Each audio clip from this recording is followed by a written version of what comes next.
Hello everyone, welcome to my YouTube channel.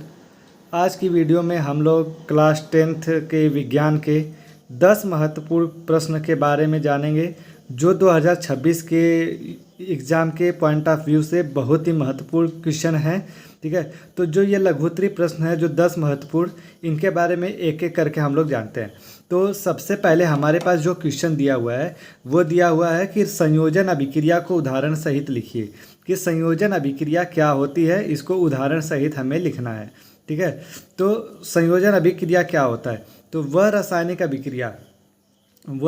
अभिक्रिया जिसमें दो या दो से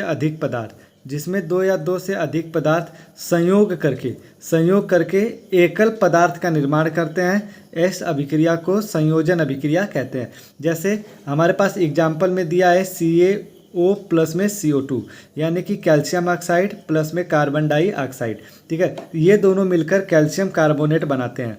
ठीक है, अगला दिया है NH3 प्लस में HCl, अमोनिया और HCl, जब ये दोनों आपस में मिलता है तो अमोनियम क्लोराइड बनाता है। ठीक है, अगला क्वेश्चन हमारे पास दिया हुआ है कि धातु की सक्रियता श्रेणी से आप क्या समझते हो, यानी कि धातु की सक्रियता श्रेणी क्या होती है। ठीक है, तो हम लोगों ने पढ़ा हुआ है कि धातुओं की सक्रियता श्रेणी वह सूची होती है जिसमें धातुओं को क्रियाशीलता के अवरोही क्रम में व्यवस्थित किया जाता है। विस्थापन के प्रयोगों के बाद निम्न श्रेणी को विकसित किया गया जिसे सक्रियता श्रेणी कहते हैं। ठीक है, उसके बाद दिया हुआ है क्वेश्चन, प्रकाश के अपवर्तन के नियमों का उल्लेख कीजिए। कि प्रकाश के अपवर्तन क्या होते हैं? तो हम लोगों ने पढ़ा हुआ कि प्रकाश के अपवर्तन के दो नियम होते हैं। पहला नियम हमारे पास होता है आपतित किरण, अपवर्तित किरण तथा अभिलंब, तीनों एक ही तल में होते हैं। ठीक है, आपतित किरण, अपवर्तित किरण तथा अभिलंब पर आपतन बिंदु। ठीक है, आपतन बिंदु पर अभिलंब, तीनों कहाँ होता है? एक ही तल में होते हैं। ठीक है, दूसरा नियम होता है इसका क्या? आपतन कोण की ज्या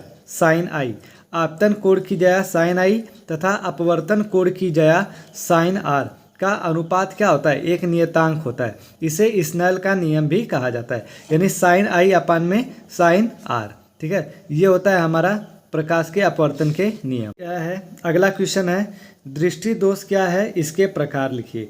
यानी दृष्टि दोष क्या होता है? तो हम लोग पढ़े हैं कि दृष्टि दोष क्या होता है। तो नेत्र की समंजन क्षमता क्षीण होने के कारण व्यक्ति को दूर अथवा नज़दीक की वस्तुएं स्पष्ट रूप से दिखाई नहीं देती हैं।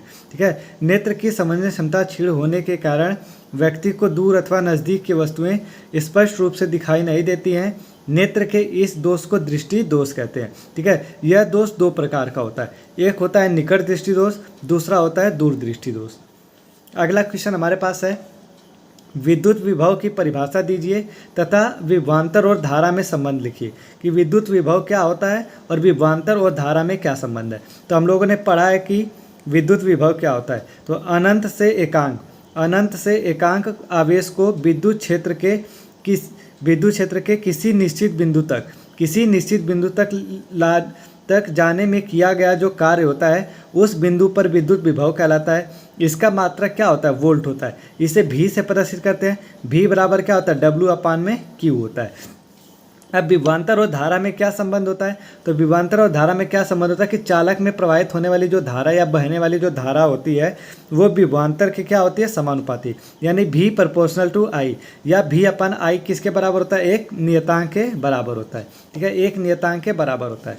ठीक है, अगला क्वेश्चन दिया हुआ है कि किसी चुंबकीय क्षेत्र में स्थित विद्युत धारावाही चालक पर आरोपित बल कब अधिकतम होता है। यानी कि किसी चुंबकीय क्षेत्र में अगर कोई धारावाही चालक रखा गया है तो उस पर सबसे अधिक बल कब लगेगा।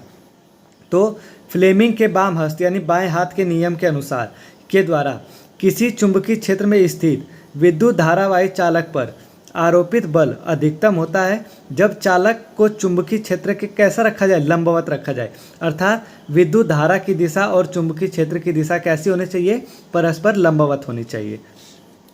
अगला क्वेश्चन है क्वेश्चन नंबर 7 कि दो चुंबकीय बल रेखाएं दो चुंबकीय बल रेखाएं एक दूसरे को प्रतिच्छेद क्यों नहीं करती हैं। यानी कि दो चुंबकीय बल रेखाएं एक दूसरे को प्रतिच्छेद क्यों नहीं करती हैं।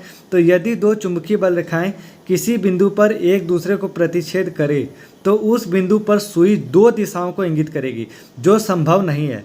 अतः दो चुंबकीय बल रेखाएं एक दूसरे को कभी प्रतिच्छेद नहीं कर सकती हैं। ठीक है, अगला क्वेश्चन दिया है हमारे पास कि अम्लीय वर्षा क्या होती है, अम्ल वर्षा क्या होती है, इसको परिभाषित कीजिए। ठीक है, तो अम्ल वर्षा क्या होता है। ठीक है, तो अम्ल वर्षा वायु में उपस्थित नाइट्रोजन तथा सल्फर के ऑक्साइड के कारण होती है। ये गैसीय ऑक्साइड वर्षा के जल के साथ मिलकर HNO3 यानी कि नाइट्रिक अम्ल, ठीक है, नाइट्रिक अम्ल तथा H2SO4 यानी सल्फ्यूरिक अम्ल बनाते हैं तथा वर्षा के कारण वर्षा के साथ नीचे आ जाते हैं। इसे हम लोग क्या कहते हैं, अम्लीय वर्षा कहते हैं। ठीक है, अगला क्वेश्चन दिया है परागण क्या होता है। ठीक है, परागण क्या होता है। तो परागण क्या होता है, किसी पुष्प के परागकोश से निकलने वाले परागकण जब उसी पुष्प के वर्तिकाग्र या उसी जाति के किसी अन्य पुष्प के वर्तिकाग्र पर पहुंचते हैं तो उस क्रिया को परागण कहते हैं। परागण हमारा दो प्रकार का होता है, एक होता है स्वपरागण, दूसरा होता है परपरागण।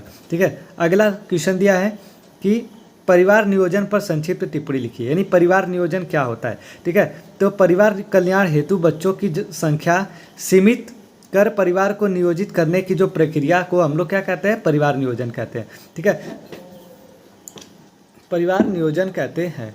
ठीक है, तो आपको एक चीज़ बता दिया जाए कि जो परिवार नियोजन है इसकी शुरुआत 1951 ईस्वी में, ठीक है, 1951 ईस्वी में उस समय के तत्कालीन प्रधानमंत्री पंडित जवाहरलाल नेहरू के द्वारा चालू किया गया था, जो आज़ादी के 4 वर्ष बाद ही चालू किया गया था ना। ठीक है, आज की क्लास में तब तक के लिए जय हिंद।